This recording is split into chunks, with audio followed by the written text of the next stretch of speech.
부모가 자녀를 사랑하는 것은 이것은 본능적인 것입니다. 이 어린 자녀를 잃은 부모가 이를 손에서 놓고 또 잃어버린 자녀를 찾기 위해 이 수년째 전국을 돌아다니는 것을 이 방송을 통해 본 적이 있습니다. 죽었다면 모를까, 살아있는 자녀가 어디에서 어떻게 고생하고 살까를 생각하면 음식도 넘어가지 않고 아마 잠도 오지 않을 겁니다. 자녀에 대한 한국 부모의 이 열정은 세계적으로 잘 알려져 있지만 이게 어디 한국 부모만 그러겠습니까? 이 표현 방식에 대한 차이가 있을 뿐이지 자녀에 대한 사랑은 어느 나라도 마찬가지라고 생각을 합니다. 그러나 자녀에 대한 이 부모의 이 같은 열정과 이 뜨거운 사랑은 인간에 대한 하나님의 사랑에 비하면 이거는 아무것도 아닙니다. 대단한 것 같지만 초라하기 짝이 없습니다. 하나님의 인간 사랑은 그 무엇과도 비교할 수가 없습니다. 하나님의 그 사랑이 이사야 49장 15절에 나옵니다. 여인이 어찌 그 젖먹는 자식을 잊겠으며 자기 태에서 난 아들을 궁휼히 여기지 않겠느냐. 그들은 혹시 잊을지라도 나는 너를 잊지 아니할 것이라. 즉 이스라엘 백성들을 향한 하나님의 사랑을 자녀에 대한 이 모정에 이 비유를 합니다. 인간의 사랑 중에서 가장 큰 사랑은 정말 뭐니 해도 자녀에 대한 어머니의 사랑입니다. 어머니는 자기 자녀를 위해서라면 자신의 생명까지 아마 내어놓을 수 있는 그런 마음을 가지고 있죠. 하지만 이러한 어머니의 사랑도 자기 백성을 향한 하나님의 사랑에 비하면 이거는 아무것도 아닙니다. 이 내세우기가 부끄럽습니다. 하나님의 사랑이 태양이라면 어머니의 사랑은 작은 거울에 반사된 한 줄기의 빛에 지나지 않습니다. 그러니 하나님의 사랑은 얼마나 크고 이게 강하겠습니까? 이 본문에서 하나님은 홍 여인은 자기 자식을 잊을지라도 하나님은 절대로 이스라엘 백성을 잊지 않는다라고 말씀합니다. 어머니가 자기의 자녀를 잊는다는 것은 이거는 있을 수 없는 일이죠. 자식은 어머니를 잊어도 어머니는 절대로 자식을 잊지 않습니다.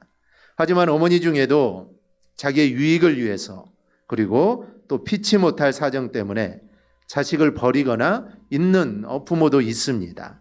이처럼 어머니는 자기 자식을 버리고 잊는다고 해도 하나님은 자기 자녀를 절대로 잊지 않습니다. 왜냐하면 인간의 사랑은 그 사랑이 정말 아무리 크고 대단해도 그거는 불완전하고 한계가 있습니다. 그런데 하나님의 사랑은 완전하고 무한하신 사랑이기 때문에 이 하나님의 사랑은 자녀들을 절대로 잊지 않습니다. 하나님은 이스라엘 백성들이 바벨론의 포로로 끌려갈 때 하나님은 그들과 함께 바벨론으로 가셔서 그들과 함께 그곳에 계셨습니다. 다만 그들이 연단되기까지, 즉 그들이 이제 우상을 버리고 하나님을 섬길 수 있는 그때까지 하나님이 침묵하셨기 때문에 이스라엘 백성들의 입장에서 봤을 때는 하나님이 자신들을 버렸다라고 생각을 했던 것이죠. 그런데 하나님은 결코 그들을 버리지 않았습니다. 즉 그들이 단련되고 연단이 되는 그때를 기다린 것이지 하나님은 그들을 버리지 않았죠. 그것을 나타낸 것이 그들이 이제 바벨론의 포로 생활이 끝나고 그들이 다시 이스라엘로 돌아오게 된 것입니다. 즉 하나님께서는 그들의 연단의 기한이 찼을 때 그들을 바벨론에서 이끌어내셔서 이스라엘로 그들을 다시 한번 옮기시게 됩니다. 오늘 우리도 이스라엘과 동일하게 우리는 하나님의 백성이요 하나님의 낳으신 그의 자녀들입니다. 따라서 하나님께서는 우리를 버리거나 우리를 잊는 일은 여러분 절대로 없습니다. 우리 모두 이 사실을 믿고 아무리 어려운 일 또 힘든 일을 만나도 하나님의 사랑을 우리가 의심하지 않기를 바랍니다. 설령 하나님께서 나를 버린 것 같은 상황이 올 수도 있습니다. 내가 생각했을 때 하나님이 나를 버렸다라고 생각할 수도 있지만 그런 상황 속에서도 우리는 하나님의 사랑을 의심하지 말고 그런 상황 속에서도 우리는 더욱더 하나님을 붙잡아야 합니다. 그렇다면 우리가 왜 모든 상황 속에서 하나님을 우리는 붙잡아야 합니까? 그것은 우리를 향한 하나님의 이 사랑 때문입니다. 하나님은 자신의 모든 것을 희생해서라도 우리를 구원하는 일에 하나님은 올인을 하셨습니다. 이 도박하는 이 드라마나 TV 프로를 보면은 이 도박을 할 때 자기에게 아주 좋은 패가 들어오면 올인을 합니다. 즉 자기의 전 재산을 다 거는 것이죠. 이 한 판으로 내 모든 걸 걸겠다는 것입니다. 그만큼 이 패가 좋다라는 것이죠. 하나님도 마찬가지로 올인을 하셨는데 그 올인은 바로 우리를 구원하는 일에 하나님은 자신의 모든 것을 다 거신 겁니다. 그 올인이 바로 외아들을 우리에게 주신 겁니다. 외아들이신 주님은 하나님이십니다. 외아들을 우리에게 주셨다라고 하지만 그 주님은 하나님이시죠. 주님을 이 땅에 보내신 것은 하나님이 자신을 이 땅에 보낸 겁니다. 그리고 예수를 십자가에 죽으심은 하나님 자신이 십자가에 죽으심을 의미합니다. 즉 하나님은 나를 위해 모든 것을 거신 것이죠. 그 이유는 바로 오직 사랑 때문입니다. 우리를 사랑하지 않았다면 하나님은 이 땅에 오실 필요도 없고 십자가에 달려 죽으실 필요도 없습니다. 오직 사랑 때문에 오시고 십자가에 달려 돌아가신 것이죠. 그렇기 때문에 우리는 어떤 상황 속에서도 이 하나님의 사랑을 절대로 의심해서는 안 됩니다. 하나님은 늘 나를 사랑하시고 나를 절대로 버리지 않습니다. 그래서 모든 상황 속에서도 우리는 하나님을 의지하고 하나님을 바라봐야 합니다. 오늘 본문도 주님께서 인간을 얼마나 사랑하시는가에 대한 또 하나의 예라고 할 수가 있습니다. 그 사실을 한 여인과의 만남을 통해 우리에게 분명하게 보여줍니다. 이스라엘 백성들에게 있어서 사마리아는 이방보다도 더 나쁜 자들입니다. 원래는 사마리아에도 한 핏줄이었지만 이방인과 결혼함으로 그들이 혼혈이 되게 되죠. 그래서 이 유대인들은 이방인보다 사마리아의 사람들을 더 경멸하고 괄세를 했습니다. 이방인들이야 원래 이방인이니까 신경도 쓰지 않지만 이 사마리아인들은 원래 유대인이었는데 그들이 혼혈되었기 때문에 더 멸시하고 더 싫어했던 겁니다. 이 사마리아에 5번이나 이혼을 한 경력이 있고 그리고 지금은 6번째 남자와 살고 있는 한 여인이 있습니다. 만약에 지금도 이렇게 사는 사람이 있다면 사회적으로 대접을 받지 못하겠죠. 하지만 당시에는 더욱 심했습니다. 그녀가 마을에 있는 우물을 사용하지도 못하고 마을에서 멀리 떨어진 이곳까지, 그것도 사람들이 왕래하지 않는 한 대낮에 너무 더워서 사람들이 오지도 않는 그 시간에 정말 자신을 숨겨서 은밀하게 물을 길러온 이 사실에서 당시의 사람들이 이 여인을 어떻게 대했는가를 우리는 짐작할 수 있습니다. 그녀를 아는 사람들 대부분은 아마 그녀를 죄인이나 세리처럼 여겼겠죠. 혐오하던 창녀로 아마 그녀를 대했을 것이 분명합니다. 누구 하나 그녀를 가까이 하지 않았을 것이고 혹시 만나더라도 외면했을 것이고 그리고 심한 경우에는 아마 침을 뱉기도 했을 겁니다. 그러니 그녀는 구원이나 예배에는 관심이 없었던 것이죠. 관심이 없었던 것이 아니라 관심을 가진 여력이 그녀에게는 없었던 겁니다. 그런데 주님은 그런 여인을 향하여서 집요하리만큼, 아니 안타까우리만큼 그녀의 문을 계속해서 우리 주님은 두드리고 계십니다. 우리는 이 사건을 통하여서 주님이 얼마나 인간의 구원을 위해 열정을 쏟고 있느냐를 우리는 알 수가 있습니다. 이 타락한 일의 인간은 하나님의 뜻대로 살지 못하고 하나님을 기쁘시게 하지도 못하고 오직 자신의 유익과 만족을 위해서 우리 인간은 살아왔습니다. 오늘 본문에도 제자들은 육신의 만족을 위해 먹을 거에만 관심이 있습니다. 많은 사람들이 예수님을 만나러 오는 그 순간에도 제자들은 먹을 것을 챙겨가지고 나왔습니다. 그러나 이런 인간을 구원하기 위해서 우리 주님은 먹는 일보다 더 중요하게 생각하시고 쉬지 않고 열심을 내시는 그 주님의 모습을 우리가 보게 됩니다. 우리는 예수님께서 이 사마리아 여인을 만난 것을 우리는 우연처럼 생각할 수 있습니다. 이 사장에 보면은 어쩔 수 없이 아니면 우연히 예수님이 이 사마리아 지역으로 간 것처럼 이렇게 보입니다.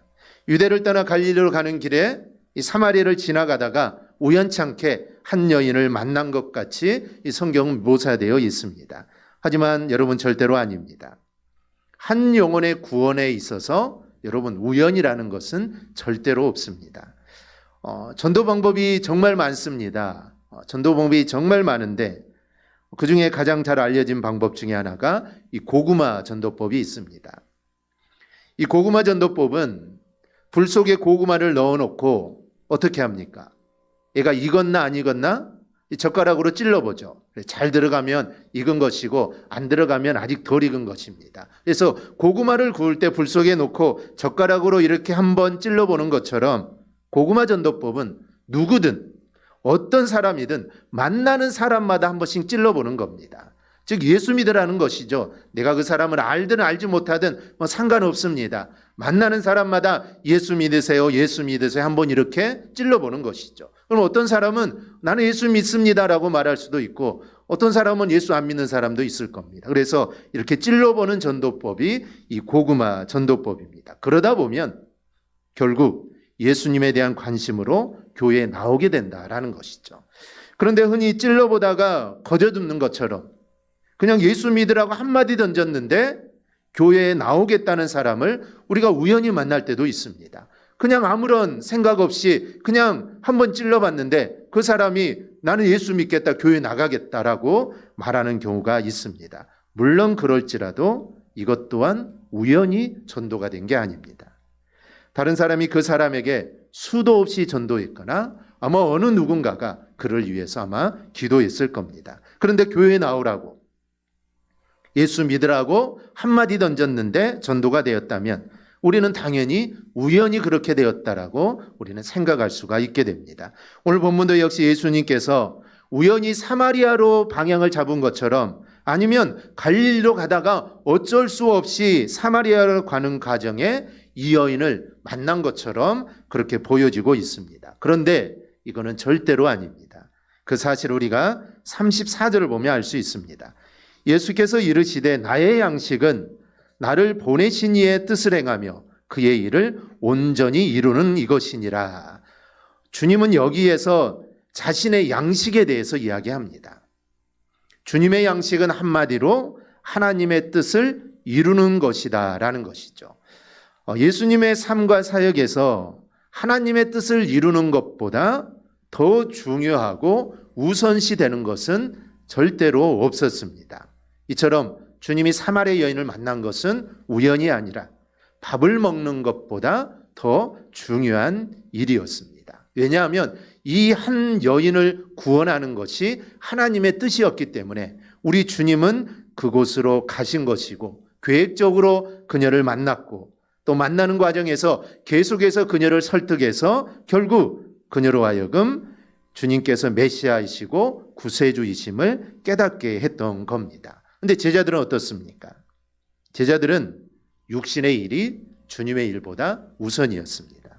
그러다 보니 육신이 배고프면 제자들은 아무것도 하지 못합니다. 그래서 때가 되면은 만사를 제쳐놓고 끼니부터 때워야 하는 사람들입니다. 이 금강산도 식후경이라고 하죠. 이 말대로 하나님의 뜻과 주의 일도 식후의 문제였던 겁니다. 그래서 제자들은 벌써 음식을 구해가지고 예수님께 왔습니다. 그런데 예수님은 나는 너희가 알지 못하는 먹을 양식이 있다라고 말을 합니다. 예수님의 이 말씀에 제자들은 어떤 생각을 했을까요? 당연히 누가 벌써 예수님께 드실 것을 가져다 주었나 보다라고 이렇게 생각을 합니다. 즉 제자들은 예수님의 그 뜻을 이해하지 못한 것이죠. 하나님의 뜻을 행하는 것이 예수님의 양식인데 제자들은 실제로 먹는 양식을 누군가가 가져다 주었다라고 생각을 한 것입니다. 그만큼 제자들은 이 먹는 것에 관심이 많았던 것이죠. 이 사람들의 생각은 자나깨나 먹을 생각, 출세, 명예를 생각하지만 우리 주님의 생각은 오직 영혼 구원입니다. 사람들은 어떤 일을 하든지 다 먹자고 하는 일 아니냐라고 하지만 주님께서는 먹는 일조차도 주의 일을 위한 일일 뿐이다 라고 이렇게 이야기를 합니다. 그래서 주님에게는 하나님의 뜻을 행하며 그 뜻을 이루는 것이 먹는 양식보다 더 중요했던 것이죠. 이렇게 중요한 일, 정말 먹는 것보다 더 중요한 이런 일을 우연히 지나가다가 그 일을 행하는 것은 절대로 있을 수 없습니다. 예수님의 생각은 온통 영혼 구원에 있습니다. 주님이 이 땅에 오신 것도 영혼 구원을 위한 계획하에 주님이 이 땅에 오신 겁니다. 이 일이 아니면 주님은 이 땅에 오실 이유가 없습니다. 오직 이 일을 이루기 위해 주님이 이 땅에 오신 것이죠. 오늘 본문에도 나와 있지만 사람들은 세상의 들판에 곡식이 익어가는 모습을 보면서 관심을 갖고 계획을 세웁니다. 그래서 이제 얼마 있으면 추수를 하게 되겠구나, 아니 몇 달은 더 기다려야 될 것 같다라고 이렇게 계획들을 세웁니다. 하지만 주님은 세상에 죽어가는 영혼들을 바라보며 구원을 위한 계획을 세우시는 분이 바로 주님입니다. 그리고 35절을 보면 사람들은 곡식을 거두려면 넉 달이나 있어야 하니 그때까지는 별로 할 일이 없다라고 하지만 주님은 세상을 보시면서 눈을 들어 밭을 보아라, 희어져 추수하게 되었다라고 말씀을 합니다. 주님의 마음은 세상 사람들의 마음과 다릅니다. 세상 사람들은 자신의 기쁨을 위해 살아가지만 주님은 영혼 구원의 기쁨으로 살아갑니다. 우리 모두 주님의 생각과 주님의 마음을 우리가 가질 수 있기를 바랍니다. 그러면 주님의 일을 하는 것이 여러분 지겹거나 괴롭지 않고 기쁘고 행복할 수 있습니다. 여러분 씨를 뿌리는 것도 힘들지만 추수는 힘들지 않습니다. 따지고 보면 둘 다 힘든 일이죠. 씨를 뿌리는 것도 힘들고 이 추수하는 게 얼마나 힘이 듭니까? 정말 힘든 일입니다. 제가 시골에 이제 중학교를 다닐 때 학교에서 보리 추수 때가 되면 학생들이 보리를 추수하러 갑니다. 그래서 쌀은 아이들한테 맡기면 많이 떨어지고 그러니까 이제 보리 추수하는 데 가서 중학생들이 낫을 가지고 가서 보리를 이렇게 베어서 추수를 합니다. 그때 보면 너무 힘듭니다. 덥기도 하고 이게 얼마나 또 까칠까칠하고 얼마나 또 서툽니까? 다치기도 할 수도 있고 추수도 힘들다는 것이죠. 씨를 뿌리는 것도 힘들고 추수하는 것도 힘듭니다. 그런데 여러분 추수는 힘들지 않습니다. 왜냐하면 이 추수한다, 즉 얻는다는 기쁨이 그 힘듦을 사라지게 하는 것이죠. 영혼의 추수도 마찬가지입니다. 영혼을 주님께로 인도하는 일은 여러분 그리 힘든 일이 아닙니다. 그런데 우리가 나가서 전도하다 보면 영혼을 주님께로 인도하는 것이 얼마나 어렵고 힘든 일인지 모릅니다. 여러분 왜 그렇게 되었을까요? 필리핀이나 중국 같은 곳에 복음을 전하면 복음을 증거하기가 아주 수월합니다. 사람들이 잘 들어줍니다. 필리핀 같은 곳에 가도 잘 들어줍니다. 복음을 전하면 예수를 믿지 않아도 관심이 없어도 전하면은 잘 들어줍니다. 말이 얼마나 서툴겠습니까? 한국 사람이 아니 잘 알아듣지도 못하고 그런데도 잘 들어줍니다. 그만큼 복음을 전하기가 수월하다는 것이죠. 오늘 주님은 38절에서 이렇게 말합니다. 노력하지 아니한 것을 거두러 보내었다. 이 말씀처럼 아주 쉬운 일입니다. 그런데 지금 한국은 그렇지 않습니다. 여러 가지 이유가 있겠죠. 근데 그 중에 하나가 교만해져서 그렇습니다. 유럽은 어떠합니까? 유럽은 더 어렵습니다. 일본은 더더욱 어렵죠. 그들은 똑똑하고 힘있다는 교만이 복음을 가로막고 있기 때문입니다. 즉 복음이 없어도 충분히 잘 살 수 있다라는 것이죠. 예수가 없어도 된다라는 것입니다. 유대인이 그러했습니다. 그들은 정말이지 예수님의 말씀을 귓가에도 듣지 않았습니다. 유대인들은 메시아를 얼마나 기다렸습니까? 메시아가 오기만을 그들은 학수고대했는데 그 메시아가 와서 말씀을 전하는데도 귓가에도 듣지 않습니다. 그래서 주님은 니고데모에게는 죽었다 살아나야 한다고까지 말씀을 합니다. 주님이 얼마나 답답했으면 그렇게 이야기를 했겠습니까? 그런데 겸손한 자에게는 죽었다 살아나야 한다고 말씀하지 않습니다. 겸손한 자에게는 구하면 된다, 믿기만 하면 된다, 아주 쉽게 이야기를 합니다. 그러니 우리는 절대로 교만해서는 안 되고 우리는 겸손해야 합니다. 여러분 교만하면 말씀이 들리지 않습니다. 하나님의 은혜를 받을 수 없습니다. 교회 안에는 목사보다 더 많이 배운 사람도 있고 더 똑똑한 사람도 얼마나 많이 있습니까? 그런데 말씀을 들을 때 내가 교만하다면 그 말씀은 절대로 들리지 않습니다. 말씀이 들리지 않으면 하나님의 은혜가 임하지 않죠. 하지만 겸손하면 말씀이 잘 들립니다. 그리고 말씀이 잘 들리면 은혜가 임합니다. 그러니 우리는 겸손한 마음으로 주님의 말씀에 우리는 귀를 기울여야 합니다. 그 주님께서 오늘 말씀하십니다. 추수할 때가 되었다라는 것이죠. 즉, 이 말씀을 겸손하게 들으라라는 것입니다. 주님은 여러분에게 주의 일꾼으로, 영혼의 추수꾼으로 자원하기를 우리 주님은 원하십니다. 은혜를 입고 주의 사랑을 깨달은 사람은 당연히 주의 일꾼으로 여러분 나설 수밖에 없습니다.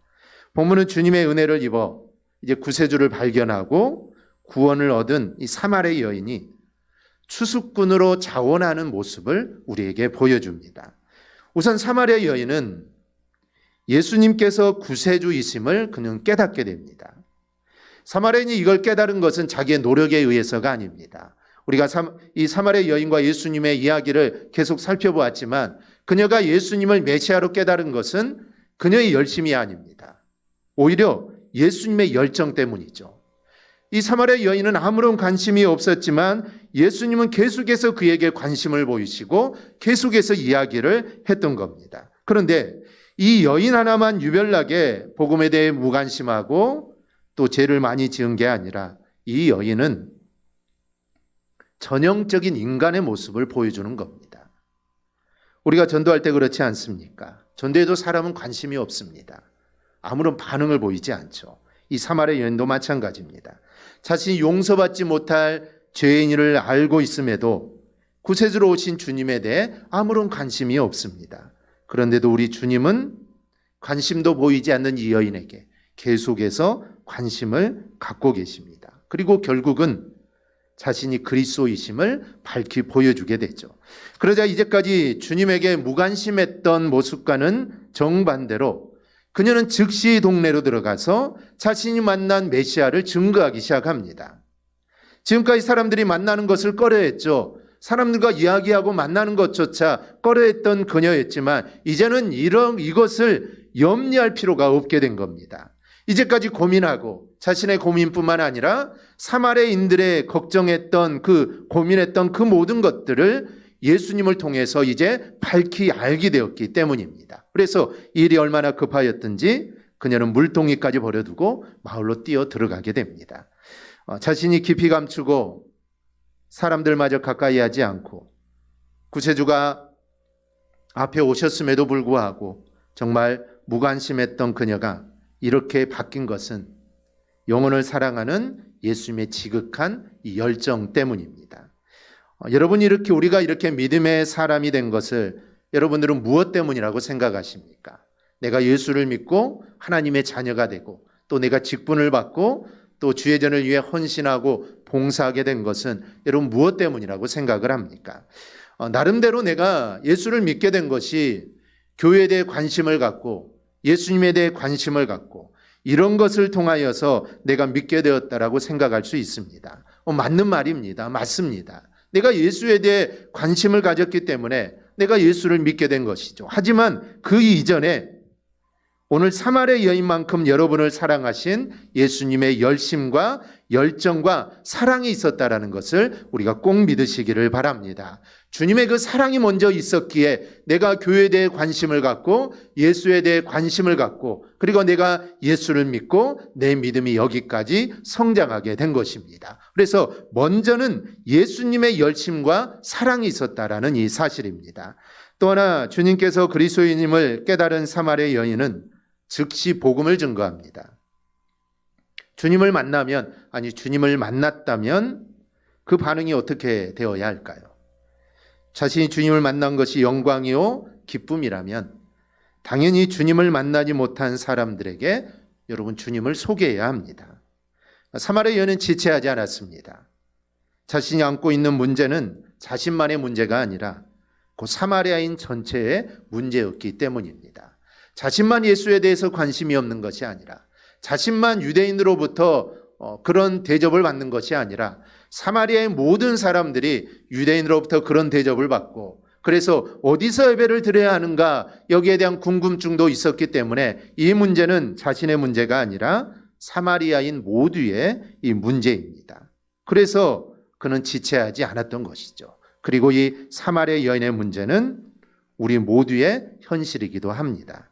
따라서 그들만 주님이 필요하고 그들만 주님을 만나는 것이 아니라 이 시대의 모든 사람들은 주님을 만나야 합니다. 그렇다면 주님을 만나서 문제를 해결받은 사람은 그 해결받은 문제를 안고 있는 모든 사람들에게 이 예수를 소개해야 합니다. 그리고 그들로 하여금 그 문제를 해결받을 수 있도록 해주어야 합니다. 이게 바로 복음을 먼저 믿고 사망의 권세에 벗어난 자의 이게 바로 의무입니다. 여러분이 이 사명 앞에서 내가 만약에 꾸물거린다면, 주저한다면 우리는 요나와 다를 바가 없습니다. 요나는 니느웨로 가라는 하나님 명령에 개인적인 감정을 내세워서 하나님 말씀에 순종하지 않았습니다. 하지만 하나님의 강권에 못 이겨서 이제 어쩔 수 없이 니느웨로 가게 되죠. 니느웨라는 성은 아주 큰 성이어서 3일은 걸어야만 그 지역을 다 걸을 수 있는데 이 요나라는 사람은 하루만 복음을 전합니다. 3일은 전해야 모든 사람이 복음을 받을 수 있는데 하기 싫어서 하루 정도만 걸었음에도 불구하고 니느웨 온통 회개의 도시로 변하여서 왕으로 시작하여 모든 백성에 이르기까지 죄를 뒤집어쓰고 통곡을 하며 회개를 합니다. 바로 이러한 역사가 지금 사마리아에서 일어나고 있습니다. 왕관 한 여인이 뒤집어지자 사마리아는 누구나 할 것 없이 주님께로 나와 복음을 사모하며 주님과 함께 있기를 원했던 것입니다. 주님은 여러분을 변화시키고 여러분으로 하여금 결국은 복음 증거자로 열정적인 주님의 사람으로 세워지기를 원하십니다. 주님의 열심이 여러분을 변화시켰다면 여러분의 열심을 통하여 주님의 사랑이 이 세상에 전달되기를 우리 주님은 원하고 계십니다. 이게 바로 주님의 뜻입니다. 여러분, 우리 모두는 사마리아 여인과 같은 자입니다. 그렇다면 그 여인처럼 주님께 쓰임받는 모습까지 우리는 닮아가야 합니다. 우리도 주님을 모르는 자였고 사망에 사로잡혀 살아가는 사람이었지만 이 사마리아 이 여인도 예수님을 만나고 변화가 되었습니다. 우리도 예수님을 만나고 우리가 변화가 되지 않았습니까? 그리고 이 여인은 변화된 자신의 모습을 그 예수를 사람들에게 전했습니다. 그렇다면 우리도 이 모습까지 우리도 또한 닮아가야 합니다. 그래서 가서 복음을 증거해야 합니다. 그리고 이 여인처럼 와서 보라라고 자신 있게 말을 해야 합니다. 와서 직접 하나님 말씀을 들을 때 이제 이 사마리아 사람들이 변화가 됩니다. 즉 전에는 이 사마리아 여인이 와서 보라, 내가 메시아를 만났다, 그 메시아를 와서 한번 봐라라고 이 말을 듣고 사람들이 예수를 믿었는데 이제 이들은 이렇게 말하죠. 이제 우리가 믿는 것은 너의 말을 인함이 아니니 이는 우리가 친히 듣고 그가 참으로 세상의 구주인 줄 알미니라 라고 말을 합니다. 전에는 네가 나에게 말해주어서 내가 알았는데 이제는 아니라는 겁니다. 내가 와서 직접 보고 내가 이제 믿게 되었다라는 것이죠. 예수를 믿을 때는 누군가의 전도로 예수를 믿게 됩니다. 그때는 예수가 누군지도 모르고 교회가 무엇인지도 모르고 그냥 가자고 하니 그냥 무작정 따라와서 예수를 믿었습니다. 하지만 믿다 보면 그 믿음이 이제 변하게 되죠. 너를 통해 내가 예수를 믿었지만 이제는 아니다. 내가 와서 보고 내가 와서 듣게 되니 내 그 복음으로 인해 내가 이제 예수를 정확히 알게 되었다라는 그런 고백이 이루어지게 되는 것입니다. 바로 이러한 역사가 우리의 전도를 통해 일어나기를 소망합니다. 그러기 위해서는 주님처럼 영혼을 사랑하는 그 뜨거운 사랑이 우리 안에 있어야 합니다. 한 영혼을 사랑하는 그 뜨거운 사랑이 있어야 바로 이와 같은 일들이 일어날 수 있고 그 뜨거운 사랑으로 그 사랑으로 복음을 전할 때 이러한 역사가 일어나게 되는 것입니다. 2024년 올 한 해 우리 모두 이 사마리아 여인처럼 내가 보고 들은 것을 세상 사람들에게 전하며 살아가는 그런 복된 한 해가 꼭 될 수 있기를 주님의 이름으로 축원합니다. 아멘. 기도하겠습니다.